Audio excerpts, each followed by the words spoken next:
दिव्यांग लोगों को हम लोगों ने एक UDID कार्ड जारी किया है। माननीय प्रधानमंत्री जी ने 2016-17 में उसको जारी किया है। यूनिक ID कार्ड पूरा भारत के लिए एक ही कार्ड होगा। उत्तराखंड बहुत अच्छा किया है, 58% अभी तक उन लोगों ने कर दिया है, अच्छा प्रगति है।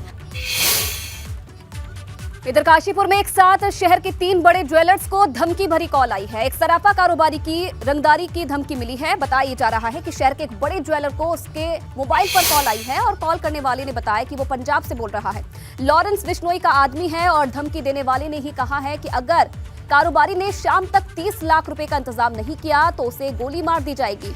उधर शहर के एक और ज्वेलर्स को भी उसी नंबर से एक धमकी भरा कॉल आया है।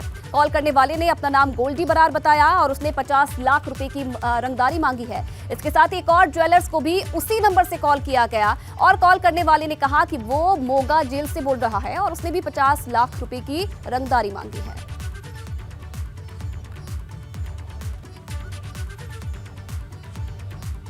तो काशीपुर के 3 बड़े व्यापारी जिन्हें रंगदारी के लिए कॉल आया और खुद को लॉरेंस बिश्नोई का आदमी इनकी तरफ से बताया गया और अब पुलिस इस पूरे मामले की जांच कर रही है। पता लगाने की कोशिश की जा रही है कि कहां से ये कॉल आया है, किन लोगों ने ये कॉल किया है और शाम तक का समय दिया गया है व्यापारियों को, जिसमें अलग अलग रकम की मांग की गई है तीनों व्यापारियों से। कॉल करने वाले ने ज्वेलर से रंगदारी मांगी और 3 ज्वेलर के पास ये धमकी भरे कॉल आए हैं।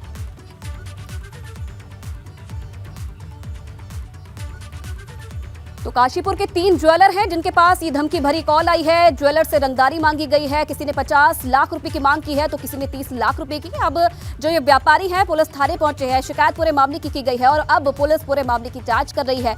और ये भी एक आरोपी ने ये भी बताया है कि वो लॉरेंस बिश्नोई गैंग का है। कोई ये बोल रहा है कि मोगा जेल से बात कर रहा है और इन पूरे तथ्यों पर भी पुलिस गहनता से जांच कर रही है कि सच में लॉरेंस बिश्नोई गैंग का कोई व्यक्ति फोन कर रहा है। और अब आगे जांच जारी है और आपको बता दें कि शहर के ये 3 बड़े व्यापारी हैं जिनसे रंगदारी की मांग की गई है। काशीपुर से ये मामला सामने आया है जहां एक साथ इन तीनों व्यापारियों को कॉल आया और बताया जा रहा है कि एक ही नंबर से इन लोगों को कॉल आया है। अब नंबर के आधार पर भी पुलिस उन युवकों की तलाश कर रही है जिन्होंने रंगदारी के लिए कॉल किया है। तो उत्तराखंड में बर्फबारी का मौसम आ गया है। उत्तराखंड के ऊंचाई वाले इलाकों में बर्फबारी होने लगी है। धारचूला के ऊंचाई वाले इलाकों में बर्फबारी हुई है। बर्फबारी के बाद हर तरफ बर्फ ही बर्फ बिछी नजर आ रही है। बर्फबारी की वजह से पारा गिर गया है और इस वजह से ठंड बढ़ गई है। तो पहाड़ के कई जिलों में मौसम का बदला हुआ मिजाज नजर आ रहा है। तस्वीरें आप देखिए, ऊंचाई वाले इलाकों में बर्फबारी हो रही है तो निचले इलाकों में बारिश की वजह से लोग परेशान हैं। इतना बर्फ पड़ना उच्च हिमालयी क्षेत्रों में बर्फबारी लगातार हो रही है। अचानक से मौसम का मिजाज बदला हुआ है जिसने तापमान में भी गिरावट देखने को मिल रही है। ठंड बढ़ गई है और इधर बर्फबारी होने की वजह से, ओलावृष्टि होने की वजह से किसान जो हैं वो परेशान नजर आ रहे हैं। पिथौरागढ़ में ओलावृष्टि ने मुश्किलें बढ़ा दी है। बीती रात कनाली छीना क्षेत्र में जबरदस्त ओलावृष्टि हुई और ओलावृष्टि से फसलों को नुकसान हुआ है। करीब 4 घंटे तक लगातार ओलावृष्टि से ठंड बढ़ गई है। तो पिथौरागढ़ में ओलावृष्टि से काफी नुकसान हुआ है। तस्वीरें आप देखिए, ओलावृष्टि से किसानों की फसलों को काफी नुकसान पहुंचा है। और आपको बता दें कि पिथौरागढ़ के कनाली छीना क्षेत्र में 4 घंटे तक लगातार ओलावृष्टि हुई और ओलावृष्टि के बाद तापमान में गिरावट भी देखी जा रही है। फसलों को भारी नुकसान हुआ है। किसानों के माथे पर चिंता की लकीरें देखी जा रही है और 4 घंटे लगातार ओलावृष्टि की तस्वीरें भी आप देख रहे हैं। अब बात जोशीमठ की। जोशीमठ में भी मौसम का मिजाज बदला हुआ नजर आया। बारिश के साथ ओलावृष्टि हुई और ऊंचाई वाले इलाकों में बर्फबारी हो रही है और इसकी वजह से यहां पर ठंड बढ़ गई है। बर्फबारी की 2 तस्वीरें आपको दिखाई दे जहां धारचूला और जोशीमठ में बर्फबारी जारी है और दोनों इलाकों में इस वक्त ठंड बढ़ गई है। हालांकि सैलानियों के लिए ये तोहफा है। चलिए आगे बढ़ेंगे। बड़ी खबर आपको बता दें, हल्द्वानी से खबर है। सीएम के अल्टीमेटम के बाद अब हरकत में अधिकारी आए हैं। सड़क नहर कवरिंग योजना का काम शुरू हो गया है। 3 महीने में नहर कवरिंग का काम पूरा करने के निर्देश दे दिए हैं। 7 महीने में एसबीआई नहर कवरिंग का काम पूरा करना होगा। सीएम ने लंबित पड़े कामों को जल्द पूरा करने के निर्देश दिए थे। ये बड़ी जानकारी मिल रही है। और इधर रुद्रप्रयाग जिला पंचायत अध्यक्ष बनी अमरदेई ने पद और गोपनीयता की शपथ ली है। जिला पंचायत अध्यक्ष पद के लिए हुए उपनिर्वाचन में अमरदेई विजयी हुई है। जिला कार्यालय सभागार में जिला निर्वाचन अधिकारी और जिला मजिस्ट्रेट ने अमरदेई को शपथ दिलाई है। 28 अक्टूबर को हुए उपचुनाव में भाजपा प्रत्याशी अमरदेई शाह को 11 मत पड़े थे। माननीय विधायक रुद्रप्रयाग का भी मैं हार्दिक आभार प्रकट करती हूँ। अपने संगठन का, प्रदेश संगठन का, प्रभारी मंत्री जी का, माननीय मुख्यमंत्री जी का, सभी का मैं आभार प्रकट करती हूँ कि जिन्होंने पुनः मेरे सदस्यों ने भी और सभी लोगों ने विश्वास जताया है और मुझे अधिकृत किया, मुझे जितवाया है। इधर उधम सिंह नगर में प्रशासन की पहल पर मिशन मातृ शक्ति योजना शुरू होने जा रही है, जिसमें हाई रिस्क प्रेग्नेंट महिलाओं की मॉनिटरिंग की जाएगी। इसके साथ ही जिले के डीएम, सीएमओ, सीडीओ हर सप्ताह 10 महिलाओं से डिजिटल संवाद करके उन्हें मिल रही सुविधाओं की जानकारी लेंगे। महिलाओं के लिए टोल फ्री नंबर भी शुरू किया जा रहा है, जिसमें प्रशासन की मदद लेने के लिए गर्भवती महिलाएं संपर्क कर सकेंगी। जब से एनएचएम आया है तब से उसके लिए प्रक्रिया चल रही है और इवन प्रधानमंत्री मातृत्व वंदन अभियान के थ्रू भी हम लोग जो है 9 तारीख को महिलाओं को जांच करते हैं, बाहर से डॉक्टर बुला के भी, महिला डॉक्टर, और हमारी जो है तरफ से भी उस दिन सारी की सारी हाई रिस्क प्रेगनेंसी को देखने के लिए डॉक्टर को आदेश कर रखा है। और अभी सीडीओ सर और डीएम सर की अध्यक्षता में हम लोगों ने एक हाई रिस्क प्रेगनेंसी के लिए इनरोलमेंट करना शुरू किया।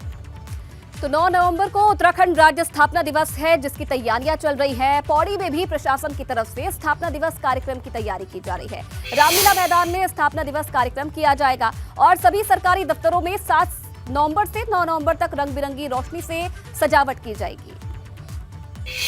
शासन स्तर पर निर्देश निर्गत किए गए हैं, तो उसके क्रम में आज जिले में बैठक आयोजित की गई जिला अधिकारी महोदय के निर्देशानुसार, और उसमें जो भी शासन द्वारा निर्देश है समस्त विभागों को उन निर्देशों के आधार पर राज्य स्थापना दिवस की तैयारी करने के निर्देश पारित किए हैं। इधर मसूरी में प्रशासन ने मॉल रोड पर अतिक्रमण के खिलाफ अभियान चलाया है। इस दौरान नगर पालिका परिषद, पीडब्ल्यूडी और मसूरी देहरादून विकास प्राधिकरण के साथ पुलिस के अधिकारी भी मौजूद रहे। गांधी चौक से पिक्चर पैलेस चौक तक अतिक्रमण के खिलाफ अभियान चलाया गया। दुकानों के बाहर रखे सामान को जब्त किया गया। हालांकि अतिक्रमण के खिलाफ अभियान के बीच अधिकारी और जनप्रतिनिधियों के बीच तहसुल मॉल रोड है, प्लस ये पिक्चर पैलेस है, कुलड़ी है, ये जो कि मेन मसूरी का एक कोर एरिया है और इसका मतलब एक तरीके से एक ब्यूटी है यहाँ की। हर कोई आदमी जो बाहर का आदमी है मसूरी आता है तो मॉल रोड के लिए आता है। पिक्चर पैलेस, लाइब्रेरी, कुलड़ी यहाँ की एक शान है और यहाँ पर जो है इस तरीके से इंक्रोचमेंट हो रखा है। रेडी ठेली सब इस तरीके से कपड़े बेच रहे हैं, ये गलत है। और रुड़की में डेंगू के मामले लगातार बढ़ते जा रहे हैं। सिविल अस्पताल में डेंगू से बीमार हुए 5 मरीज भर्ती हैं। सिविल अस्पताल में डेंगू के लिए अलग से 6 बेड का आइसोलेशन वार्ड भी बनाया गया है। साथ ही 6 बेड रिजर्व रखे गए हैं ताकि जरूरत पड़ने पर उन्हें भी इस्तेमाल किया जा सकता है। सिटी के अंदर तो मरीज आ रहे थे पिछले 10-15 दिन से, लेकिन संख्या बहुत नाम मात्र थी। पिछले 4-5 दिन से थोड़ी संख्या बढ़ी है और कल फिजिशियन के द्वारा 6 मरीज भर्ती किए गए थे, जिसमें से 5 में डेंगू की पुष्टि हुई है। 6 बेड का बनाया है और 6 बेड और हमने रिजर्व में रख दिए हैं। अगर जरूरत पड़ेगी तो हम वो भी 6 बेड हम कन्वर्ट। उधर रुद्रपुर में भी डेंगू के मामले बढ़ते जा रहे हैं। डेंगू से एक मरीज की मौत की बात कही जा रही है। ट्रांजिट कैंप क्षेत्र के शिमला बहादुर में एक युवक की डेंगू की चपेट में आने से मौत हुई है, मगर सीएमओ कह रही है कि युवक की मौत की वजह से डेंगू नहीं है। रुद्रपुर जिले में अभी तक 29 डेंगू मरीजों में डेंगू की पुष्टि हुई है।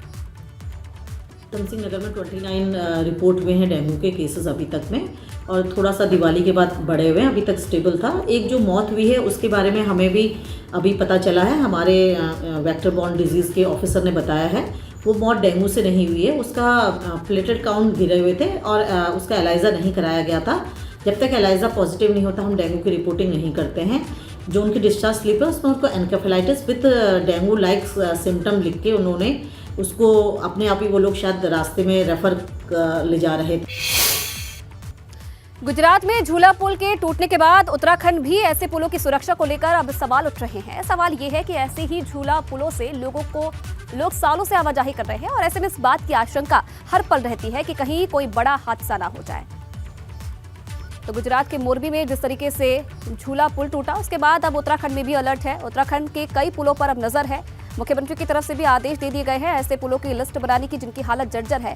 कई ऐसे पुल हैं जिनसे लोग अभी भी आवाजाही कर रहे हैं, जिनकी हालत जर्जर हो चुकी है। उत्तरकाशी ऐसा इलाका है जहां पर कई जो पुल है जिनकी हालत कई सालों से जर्जर है और लोग इसी से आवाजाही करते हैं, परेशान होते हैं, लेकिन बावजूद इसके इन्हें सही नहीं किया जाता है। और अब मुख्यमंत्री की तरफ से भी आदेश दे दिए गए हैं कि इन पुलों पर विशेष तौर पर निगरानी रखी जाए।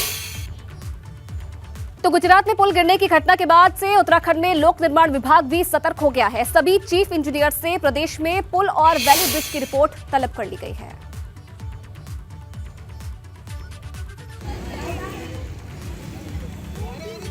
झूला पुलों के संबंध में भी इस संबंध में प्रमुख अभियंता को निर्देशित किया गया है कि जहां पे आवागमन झूला पुल से हो रहा है उस संबंध में भी तत्काल उसका सेफ्टी ऑडिट करके उस संबंध में जो नियमानुसार कार्रवाई है उसकी कार्रवाई की जाए। लक्ष्मण झूला जहां पे कि आप देखेंगे कि पैदल यात्रियों का इतना वॉल्यूम है, लेकिन चूंकि उसकी रिपोर्ट सेफ्टी ऑडिट में ऐसी आई थी कि उस पर परिवहन संभव नहीं है, पैदल यात्री भी नहीं जा सकते हैं, उसको कम्प्लीटली हम लोगों ने आवागमन के लिए बंद कर दी। आगे बढ़ेंगे। उत्तराखंड में 4 नवंबर को इगास पर्व मनाया जाएगा। शासन की तरफ से इगास पर्व पर सरकारी छुट्टी का आदेश जारी कर दिया गया है। सीएम पुष्कर सिंह धामी ने इगास पर सरकारी छुट्टी का आदेश जारी किया था और इसके बाद शासन स्तर से इगास पर छुट्टी का आदेश जारी कर दिया गया है।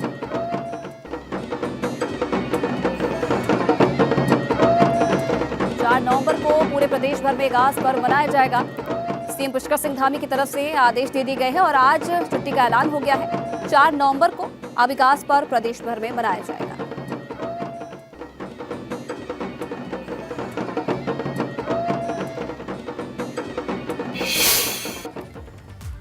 तो उत्तराखंड में भी अब सीएनजी वाहनों के इस्तेमाल पर जोर दिया जा रहा है। इसी को लेकर गढ़वाल आयुक्त ने अधिकारियों के साथ मीटिंग की है। बैठक में 46 बिंदुओं पर चर्चा हुई, जिसमें मुख्य रूप से एनजीटी के आदेश को लेकर चर्चा की गई। दरअसल देहरादून, ऋषिकेश और हरिद्वार का प्रदूषण कम करने को लेकर सीएनजी वाहन चलाने की हिदायत दी थी। परिवहन व्यवसाय से जुड़े जो व्यवसायी हैं, यूजर्स हैं, सभी को बुलाया गया है और जो सीएनजी को ऑपरेट कर रही हैं कंपनीज, उनके प्रतिनिधियों को भी बुलाया गया है। तो आरटीए में आज काफ़ी विषय हैं, 45 के लगभग बिंदु हैं जिन पर हम लोग चर्चा कर रहे हैं। कुछ महत्वपूर्ण बिंदु हैं जिसमें कि माननीय उच्च न्यायालय के कुछ आदेश हैं, उनके अनुपालन में कुछ रूट्स तय किए जाने हैं। उसके अलावा जो देहरादून, विशेषकर देहरादून, हरिद्वार और ऋषिकेश का क्षेत्र है, काफ़ी विकसित हुआ है। वहीं पिथौरागढ़ के मुनाकोट ब्लॉक के बेलतड़ी अशोकनगर सड़क निर्माण को लेकर विधायक ने धरना दिया। ग्रामीण भी विधायक के साथ धरने पर बैठ गए हैं। सड़क निर्माण को लेकर पिछले साल ग्रामीणों ने बेलतड़ी में 72 दिन का धरना दिया था, मगर ग्रामीणों के आंदोलन के बावजूद भी सड़क निर्माण का काम शुरू नहीं हो पाया है।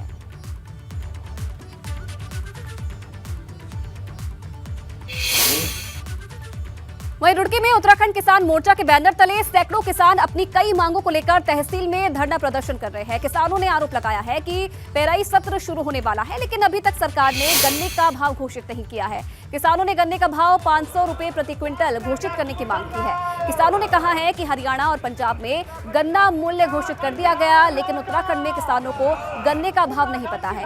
इकबालपुर चीनी मिल पर किसानों के बाकी भुगतान को कराने की मांग की है। उत्तराखंड किसान मोर्चा के नेतृत्व में ये अपनी ये मांग लेकर आए कि सरकार जो है 500 रुपये गन्ने का रेट तय करे और वो भी जल्दी मिल सत्र शुरू होने से पहले, जैसे पंजाब ने रेट घोषित कर दिया, हरियाणा ने रेट घोषित कर दिया। गन्ना यूपी में मिल चल गई और हमारी अभी तक चली नहीं, क्या करें हम? गन्ने घास की भी समस्या है, सारी चीज़ों की समस्या है हमें तो, और ये नहीं चली। भाव हमारा तय नहीं हुआ। कोई चीज़ ऐसी है जो गन्ना डाल मतलब दाम बेचने से पहले मतलब भाव हमें पता ना हो। वहीं लक्सर में तहसील दिवस के मौके पर फरियादी अपनी फरियाद लेकर पहुंचे। करीब 3 महीने बाद तहसील दिवस में डीएम हरिद्वार पहुंचे थे और इसीलिए काफी संख्या में फरियादी अपनी फरियाद लेकर मौके पर पहुंचे। तहसील दिवस में 80 शिकायतें आई, जिनमें से 15 का मौके पर ही निस्तारण किया गया। डीएम ने कहा कि तहसील दिवस में आने वाली शिकायतें सिर्फ निर्देश देने तक ही सीमित नहीं होनी चाहिए, बल्कि उन पर कार्रवाई भी हो। निस्तारण बहुत मेरिट के आधार पर होना चाहिए। केवल मौके पर अगर किसी ने नाली की डिमांड की है तो जाकर ये कह देना कि नहीं साहब हमने वहाँ एस्टीमेट बना दिया है, तो उसको मैं निस्तारण नहीं मानता हूँ। जब तक कि अल्टीमेट लाभ उसको न मिल जाए तब तक वो निस्तारण नहीं होगा, वो पेंडिंग की कैटेगरी में रखा जाएगा। और मैंने अपने एसडीएम से ये भी रिक्वेस्ट की है कि ये शिकायतों के निस्तारण में गुणवत्ता है कि नहीं है, इसका विशेष ध्यान रखें। इधर अल्मोड़ा में स्वास्थ्य सुविधाएं सुधरने का नाम नहीं ले रही है। जिला अस्पताल में ओपीडी में मरीजों की संख्या बढ़ती जा रही है, मगर अस्पताल में सुविधाएं नहीं होने से मरीजों को इलाज में परेशानी होती है। ओपीडी हमारे यहाँ की फिर भी और हॉस्पिटल के कंपैरेटिवली अच्छी है और यहाँ पर ज़्यादा खांसी जुकाम बुखार इसी के ही पेशेंट आ रहे हैं, क्योंकि सर्दी की वजह से इसीलिए जो है सभी लोगों से अपेक्षा की जाती है वो अपनी ठंड से बचें और गर्म पानी गुनगुना पानी पिएं, तरल पेय पदार्थों का सेवन करें। और इसी के साथ फिलहाल इस बुलेटिन में इतना ही। तमाम खबरों के लिए आप बने रहिए एबीपी गंगा के साथ।